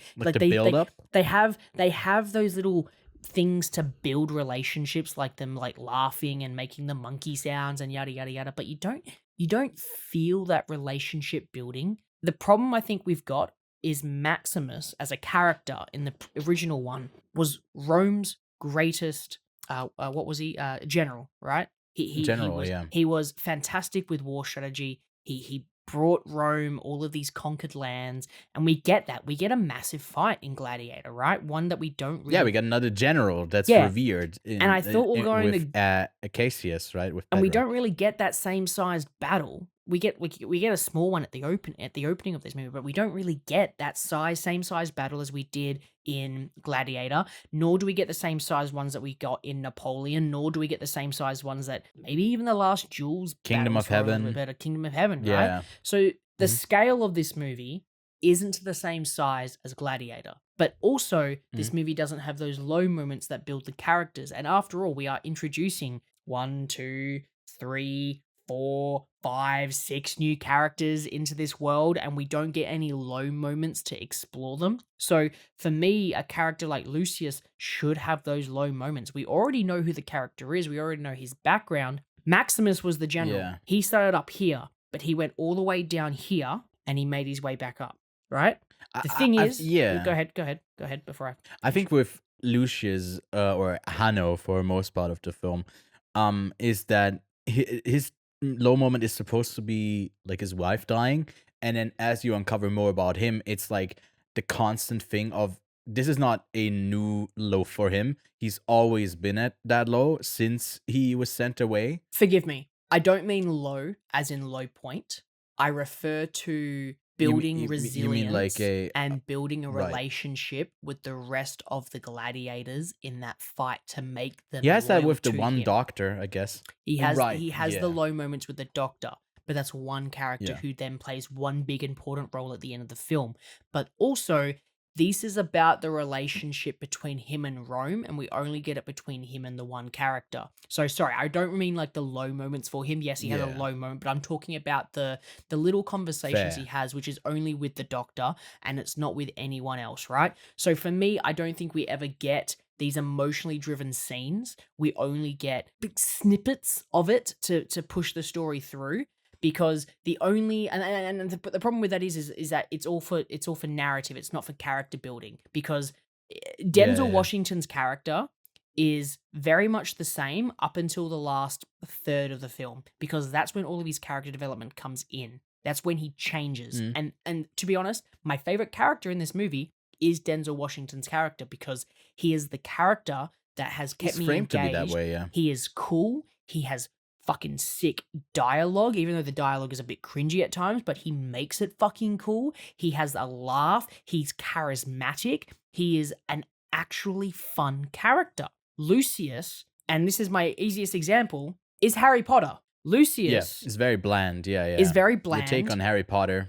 And he is kind of born into this, right? He doesn't fight for it like Maximus. My point was going to be Maximus fought his way up to this general position from like a nothing. He then got put down, and then you get that fight again. It makes the journey in Gladiator worth it. For Lucius, he is a somebody who became a nobody, but he never fought originally. So this fight for him to go for Rome is not because he wants to just like save Rome. It's his birthright. And it's like, well, I'm not interested in the character whose birthright. Like, it's the same with Harry Potter. I don't care he's a fucking chosen one. Yeah. The way that they frame it is also that he is filled with rage. So his story arc would be to grow into a leader role from someone who's just who's just killing and is just filled with rage. I didn't get that impression. He seemed to be pretty level-headed at the start, and then they focus on his rage. His character should be like, he should be brutal. He should be fucking what is it? In Gurney in Dune with the Harkonnen, they're not human, they're fucking brutal, or whatever it is, right? Like I wanted that. I wanted him to be, and then I wanted him to bring it back to be a warrior, to understand that he is taking the life of other people and that's affecting other people, right? But the journey they went on for him in particular was just mid. So this is why the movie is not a perfect rating for me at 5 stars or 4.5, because I unfortunately think the narrative and the main character itself is just, it sucks. He's a little boring. He gets this world given to him on a silver platter, and then, he's just a little bitch. Now, this has nothing to do with Paul Mescal's performance, because I fucking love him I love him, and I like what he does with the character. I like how he projects his voice during speeches, and I genuinely think he does carry the story quite well, and he does carry the character quite well. But it doesn't beat Denzel Washington, because Denzel Washington is the coolest motherfucker there is. He fucking nails every line, he gets it, and even his journey at the end of the film I found super rewarding because he had an alternative motive. Just wish the motive was presented earlier. I just wish they set that up earlier, because the second half of that movie is just too quick. And it's just like all of a sudden he's just doing move after move after move, and the two ruling emperors whose Gedda names... and Caracalla, or Joseph Quinn and Fred Hetchinger. Yeah, they are so much fun. They are, because Joseph Quinn is a level-headed one. Fred Hetchinger is mental, and I love that duality of the fun one and the level-headed one who makes all the rules and is actually the emperor, right? And I really wanted this backstabbing thing to happen, and I totally saw Denzel setting that up, but they set it up in one scene and end it in one scene, and I was like, no, you need this to last until the end. This is not how I want Emperor Getta's death to happen. I want it to be set up. I want it to be deserved. I want his brother to, get corrupted by Denzel's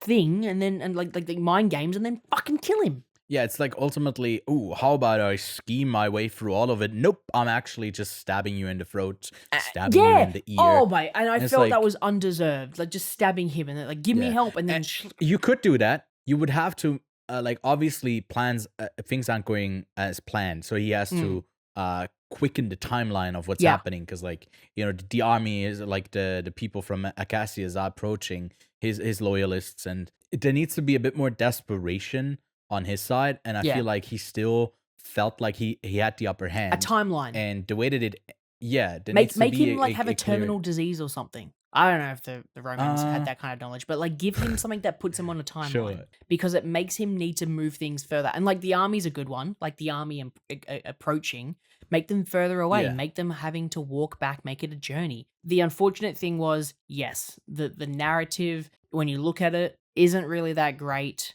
Unfortunately, the character of Lucius isn't my favorite character especially in comparison to Maximus. I even felt that Arceus, Pedro Pascal's character, was more of an engaging and at least a character that had a moral dilemma, right? He is Rome's greatest general, but he fucking hates the emperors, and he wants Rome to be Rome and Rome only. He doesn't want to conquer. He wants to, not kill more people, not only for Romans, but he kind of probably feels it for the people he's conquering as well, like killing family. He felt like he had this duality of he wanted to be a ruler. I mean, you watched a short review, right?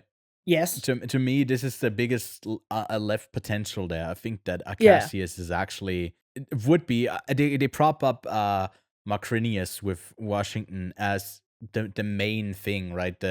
Your eyeballs are going to go to that character because there's the most stuff happening there. Yeah. And Arcacius kind of exits the movie a bit early, which to your point of a low moment, I think this is the best low moment that is used for a big swing, is when he doesn't attack Lucius.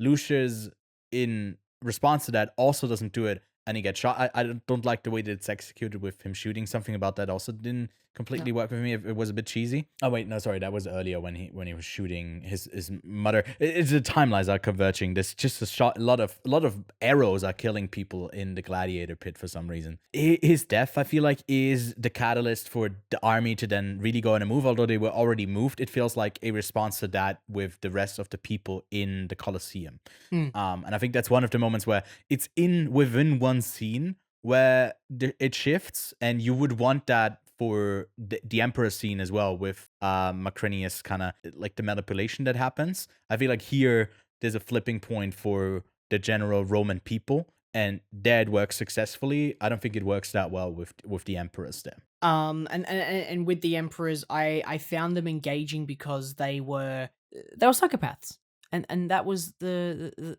interesting because these are the emperors, and we've obviously had a psychopath emperor before with Joaquin Phoenix's emperor in Gladiator, but this Joker. was joke. We had two this time, and at first I was a bit turned off by the Joseph Quinn's Black Swan makeup and Emperor Caracalla Fred Hutchins's Joker makeup, and they were both really pale and big eyes. They were fun, and this is where I want to go with the rest of this review very quickly. In the most infamous quote of Gladiator, I was entertained. I was so entertained through the entire thing that yes, I made comments of, for example, I wrote the fight scene at the start wasn't crazy, but it was good. Like, it wasn't to the same scale of Ridley's other things.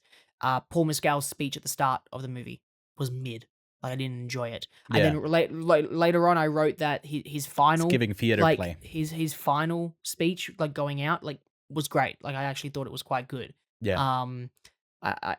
I don't have any issues with the editing so far. I found the first Gladiator fight quite entertaining. I love Denzel. I wrote that like 4 different times. The confronting scene between him and his mother, like I wrote like that was trash. But the thing was, I didn't write that many notes. Yeah. I wrote notes when I didn't like a particular thing. And there's only like 3 or 4 different things. The ones I did enjoy, I was like, the shark scene, like with the sharks in the Colosseum.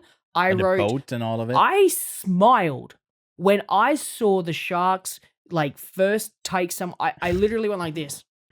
Yeah, this is like Hunger Games. I was like, this is great. I was entertained, and I know people are trashing about the historical accuracy of Gladiator. I don't fucking care. This is entertaining as hell. And the way I'm describing this movie, right? Gladiator 1 is Dune Part 1. Dune Part 2 was the action-filled one. That is Gladiator 2.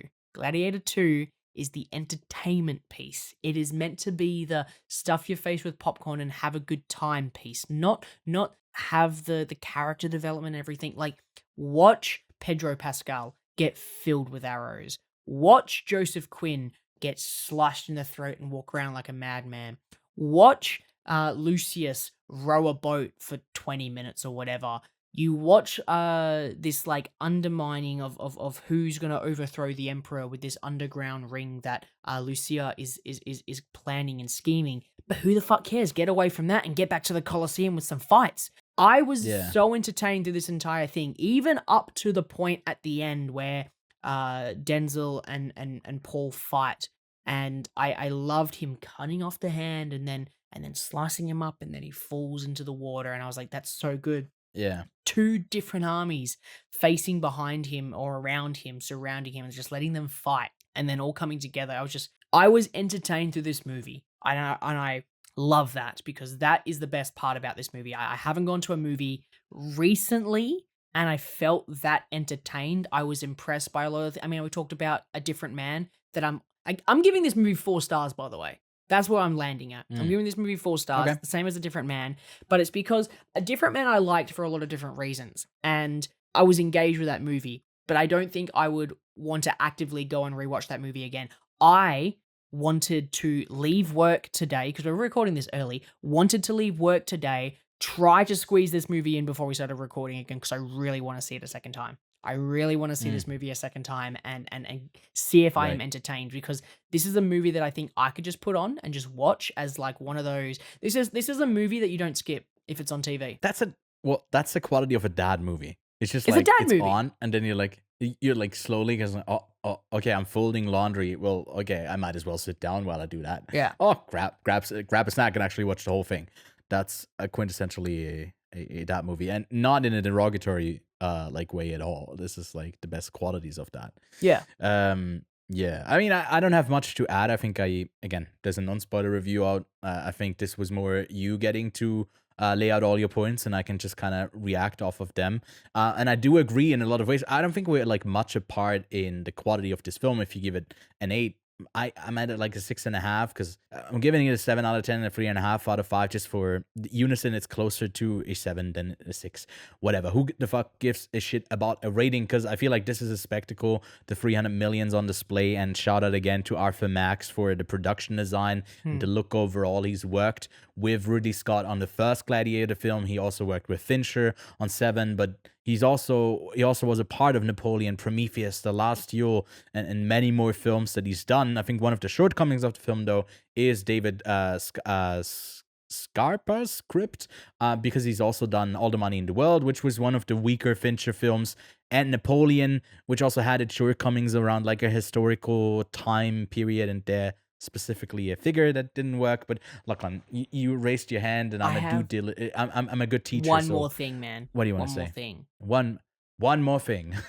Is 2024 World premiere one of the best years of blockbusters in a long time? I Doom don't Part have 2, like a Gladiator 2, Furiosa, what else? Twisters, Planet of the Apes, A Quiet Place Day 1, The Fall Guy is a massive blockbuster. I'm just trying to see if there's any other. Deadpool and Wolverine was huge. Godzilla versus King Kong, or Godzilla Kong. more than last year for sure. I think this is one of the best years of blockbusters, or at least the main big Hollywood blockbuster isn't just like. It's because there's not that many MCU films out. No, there's not. I mean, yeah, damned. okay, sure, you're right on that one. But let me go back to Maybe. 2023. What was the big blockbuster last year? Barbie. Barbie, Oppenheimer, Spider-Verse. Oh yeah, I guess Spider-Verse was also. Those I are mean, that big. with that categorization, then the blockbuster Hunger would also be Games? Inside Out too. I guess, but that was very much the end of the Nah, year, so not yeah. really part of, and end of the year before. I think I don't remember. But like, I don't think we've had this many genuinely like big quote unquote blockbuster popcorn eating filling dad movies in a while that have been to a Yeah. good entertainment quality. Like, yeah, sure, they don't have the best narratives like we've just spoken about, or they have like the craziest the scores or whatever, but they've been genuinely good movies this year, and that is exciting. Yeah, or the ones that we got last year, like The Creator, that were good, didn't get the acknowledgement like Planet of the Apes ended up getting this year, where it was something new, continuation of something, but like not connected to a whatever iteration in a franchise, but a new start to something. And Yeah. it worked. Or Godzilla -1 that ended up being a big hit. And with here, we had high expectations for Dune 2. It delivered, and we had just a bunch of those. And I feel like that ultimately makes it seem like a year where a lot of it. I mean, we had like Super Mario Brothers movie. It's going to get better. Wonka. Next year, we have the Minecraft movie to look forward to, and I think that that's going to absolutely kill kids. Sure. We'll keep our most anticipated. I haven't really had a look yet because I'm as soon as we Mickey start 17. crafting our most anticipated. Mickey 17. Well, Again. I think we get that in 2026. I don't think we get that next year. We gotta wait a bit longer for that one. But yeah, we already shared our ratings. I think because time-wise, because we're already so far into this recording, I wanted to talk about like Ridley Scott and what he's doing. We already did that earlier in the show in news, and what like his final years of his career will be. I feel like he'll have, like you said, like 17 more productions or something like that. He got producer credit on, 7 more directorial things he's working on. So it's likely that he'll crank out a couple more movies before he croaks, and I'm looking forward to it. And then again, hey, I feel like the way he puts things bluntly, he'd actually appreciate me being straightforward about it, and I'm looking forward to it. To update our bracket list where we did like these are all the Ridley Scott movies. By the time we ended up editing and recording that, he already published 3 more films, so we'll have to update that at some point. And in the director's cut, you know, I don't know if it's in the works or if we'll ever get that, or he actually has an interest in crafting that if he feels like the studio took away from something that his ultimate vision. I don't know. I feel like it would maybe add something to the final act if that was maybe a bit more cleaned up. I don't know. Maybe that was his intention and he got it across in this film. 4-hour cut. I think he said there's like obviously probably more a rough cut than it is a theatrical one that they have ready, but he was talking about like an cut that was like 3 hours and 40 or 45 minutes, which is what we are approaching here on this podcast. So Lachlan, ratings wise, 8 out of 10 for you. I'll move mine up from a 6.5 to a 7 out of 10, and we can both recommend it. But if you were to pair it up with anything else in a double feature, vast tale of Rome, what would you pair up with it? Not that it needs to have anything to do with Rome. I think that in the year of blockbusters, we need to talk about how we don't really get that historical element anymore. Like like we don't really get to see like Rome that often in this kind of limelight. So I thought that what we should do is we should compare, one version of Rome to another. So my double feature is another massive flopbuster from this year, which is Megalopolis. Okay. Because it's I also. thought you were gonna go with another Ridley Scott film, and I was worried that you would go with what's it called, Exodus? No. I'm going Megalopolis because of how much Rome-inspired sets we get and characters and costumes, and how you can look at that version of Rome and go, what the fuck, and not be entertained, and then come and watch this and be entertained. But if you are craving that really, really long film, that William Wyler has a film for you ready and stored that I have not seen to this day. I really haven't seen the 222 minutes. Jesus Christ. Long movie from 1959, Ben-Hur. I might actually make time for it this week and make that our pick. Maybe you could do that in on Discord as well, the potential double features here that we mentioned. Oh. Because I feel like Ben-Hur and Megalopolis. Ben-Hur. What a great It's so long. Well, no, pick. actually, I always feel like Megalopolis is 4 hours It's long, not. but isn't it like 2 hours? Yeah, it's like 2 hours, dude. It's I always short. feel like it's 3 hours. I was so surprised, I think, when that runtime came in for Gun, because I had different expectations, that I never adjusted my thinking that it's like, just 2 hours long. That's it for our double feature picks. Now let's have a look at the week ahead. For those of you who have tuned in early before, I guess, well, no, by the time this episode comes out, you should have had a chance to see Gladiator 2 on November 22nd, as well as Wicked, and you might have made a double feature pick out of it and helped the promotional campaign for this. At least with Gladiator, you do get a complete film. That's what's been said about Wicked 2, because it is a part 1. And it is, I think, really long as well. It's 160 minutes long, but there's been some positive buzz about this film. Out in limited release, you can catch the new documentary from Raoul Peck about Ernest Cole called Lost and Found. Another highlight when it comes to animation is out the Latvian submission to the Oscar called Flow, when it's about a cat that is just trying to survive in a flooded world. Maybe she'll even make a stop by Ridley Scott's flooded Colosseum and try to survive there. But it's all made in Blender. That's one of the interesting stories about this one, and we can recommend it. 2 more animated films out through Fathom Events in the States are Pompoko and The Tale of Princess Kaguya on the 24th and 25th respectively. And then out on VOD in the week of November 18th through the 24th, we are getting the final part of Arcane Season 2 on the 23rd. Out November 19th, we are getting Smile 2 already on premium VOD, and Lachlan, I told you should add that to your catch-up list as well for 2024, because it's actually a pretty solid follow-up, and I can't wait if they are going through what they set up in that movie. If they're doing a third one, it could be very crazy.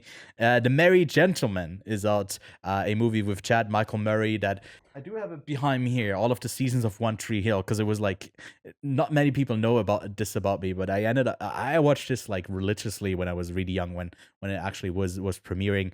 But this is a Netflix holiday film romance that you can check out there. On November 21st, we are getting Alien Romulus on Hulu, Blink Twice on MGM Plus. And over on Prime, we are getting a series of cruel intentions at a Manchester college. Step-siblings Caroline and Lucian work to stay on top of the social ladder. After a hazing scandal, they plot to seduce Annie Groover, the daughter of the Vice President of the United States, to maintain power. Sounds like they have cruel intentions indeed. Then The Sex Lives of College Girls gets its 3rd season over on Max, and based on a true story led by Kali Kuko, is over on Peacock. On November 22nd, we are getting through this. Blitz is out on Apple TV Plus, the latest from Steve McQueen. Bread and Roses, also out on Apple TV Plus. It's a powerful window into the seismic impact on women's rights and livelihoods after Kabul fell to the Taliban in 2021. We also got Firebrand over on Hulu with Jude Law and Alicia Vikander. Lachlan and I caught this one back in Gun last year. Over on Netflix, we are getting Thomasin McKenzie and Bill Nye in Joy. That tells the remarkable true story behind the groundbreaking birth of Lucy Joy Brown in 1978, the world's first test tube baby, and the tireless 10-year journey it took to make it possible. That sounds pretty interesting. The Piano Lesson is also out over on Netflix. And then another Netflix film over here, Animation. Rachel Zegler, Nicole Kidman, Javier Bardem, John Lithgow. At least there's no Aquafina in Spellbound. And then lastly, on November 23rd, we are getting the comedy special over on HBO from James Acaster called Heckless Welcome. Then over in Australia, you are also getting Wicked. It's just me who's not getting it. So maybe we'll just get your thoughts on it. If I can make you go see a 2-hour and 40-minute long musical. I didn't realize it was that long. I don't know if I got it. Yeah, I didn't realize it's it crazy. was that long. Jesus. Then over in Switzerland, you can catch Emilia Perez on the big screen, although it is streaming already on Netflix in the States. So, and again, what are you doing on the release schedule? Anyone who knows how to use the internet can also and has a Netflix subscription can also make a VPN work. But hey, if you didn't get enough of Renate Reinswe in A Different Man, then Armand is also out in Swiss theaters. And with Blitz, you are also getting more on the big screen in The Outrun as she plays a drunk trying to get sober. And lastly, we got the documentary about Leni Riefenstahl, a Nazi filmmaker, in this archival documentary that takes a closer look at this very controversial filmmaker. But that's it for the week. We don't know yet what we'll do next week. Maybe I can somehow get my hands on Wicked and we'll end up covering that. There's also another possibility of Heretic that was out in the States and I've seen it, but for Lachlan, it's a couple of weeks away. Next week. It's a bit of a mess. Oh, yeah, next week it's coming out. So we'll have to wait and see on what our main subject will be. Maybe we'll even make another double feature out of it. You'll just have to wait and see. And Lachlan will keep you posted on all of our socials. So a last shout out goes out to our Discord. If you want to be a more active part of the community, you can come chat with others. And as well as us. It's mainly us active there, so we'd love a couple more participants over there. But with that, I hope you've been entertained and catch some movies this week. There's a lot of good stuff out there. And we'll see you next week. Hail Dundas.